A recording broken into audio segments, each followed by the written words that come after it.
Howdy, Dennis Bradford here. Let's think some about being, feeling, and doing better. Am I really this sheet of paper? Yes. According to Thay, you inter-are with everything. There's no real separation. Therefore, there's no necessary dissatisfaction. Therefore, outside thoughts, there's no dissatisfaction. If you're not as happy as you'd like to be, realize that you're doing that to yourself. You may stop by practicing non-attachment to incessant thoughting. Look deeply, not just while on your meditation cushion, but wherever you are, whatever you are doing, end quote. From Teachings on Love. Drop all thoughts and interpretations about yourself. The Buddha teaches us that 4 erroneous perceptions are at the root of our suffering. Perception of a 1. Self, 2. A person, 3. A living being, and 4. A lifespan. A bodhisattva is someone who is free from all of these wrong perceptions, end quote. From The Diamond That Cuts Through Illusion.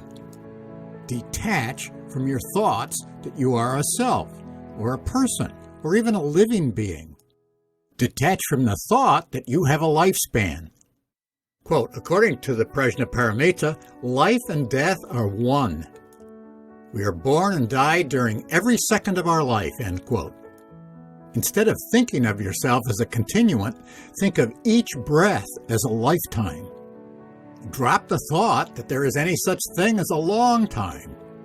The logic of being is not the logic of becoming.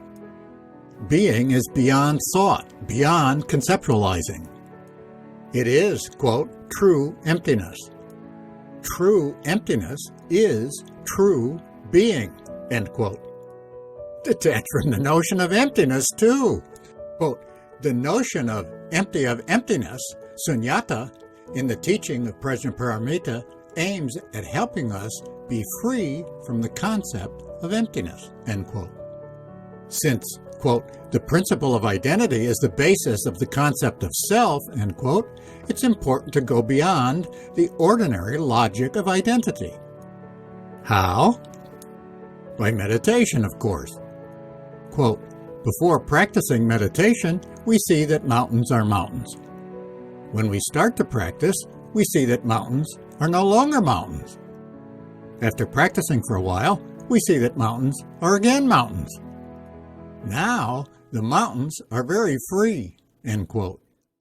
Similarly, when we free ourselves of our thoughts, we realize that, quote, true being is beyond being and non-being, end quote.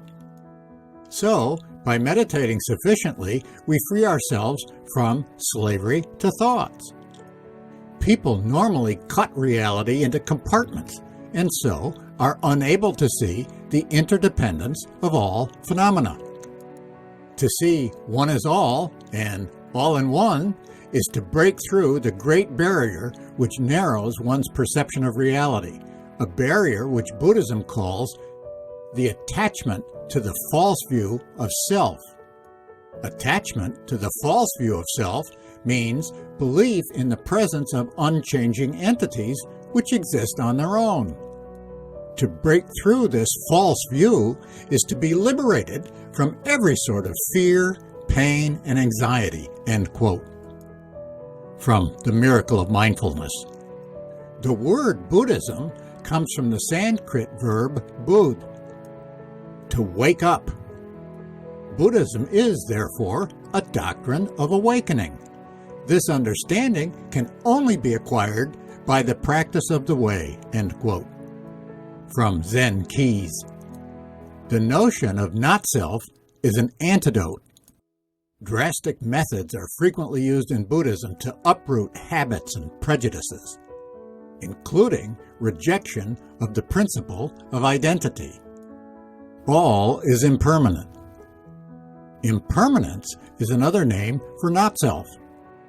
True mind is the radiant nature of being, while false mind is the faculty of conceiving and discriminating, end quote.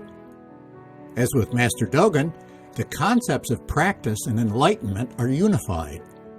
Quote, many practitioners are inclined to think that sitting meditation is a means to attain awakening. But this state is already true awakening, end quote. This state is a state of emptiness. This, quote, emptiness or tathata is non-conceptualized reality. The notion of emptiness, sunyata, in Buddhism is derived from the notion of not-self. We must always ask, empty of what? Emptiness here means empty of a separate, independent entity called a self. But empty of a separate self means full of everything, end quote. Therefore, being afraid of dropping attachment to your concept of yourself is misplaced. Such non-attachment is required for unity, for being full of everything. To conceptualize is to discriminate.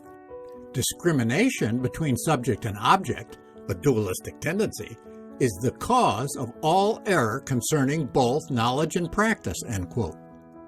Where does the notion of subjectless practice enlightenment come from? The principles of meditation without subject and practice and enlightenment are one certainly derive from the principle of non-attainment. The doctrine of non-attainment has its origin in the notion of aimlessness, apranahita, in early Buddhism. What's really going on here?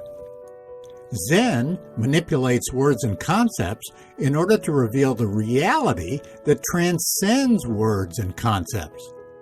Zen is life. Zen is direct contact with reality, end quote. If so, what are the implications of this for everyday living? Let's discuss that in the next and last video here on Thay's teaching. Let's end emotional distress.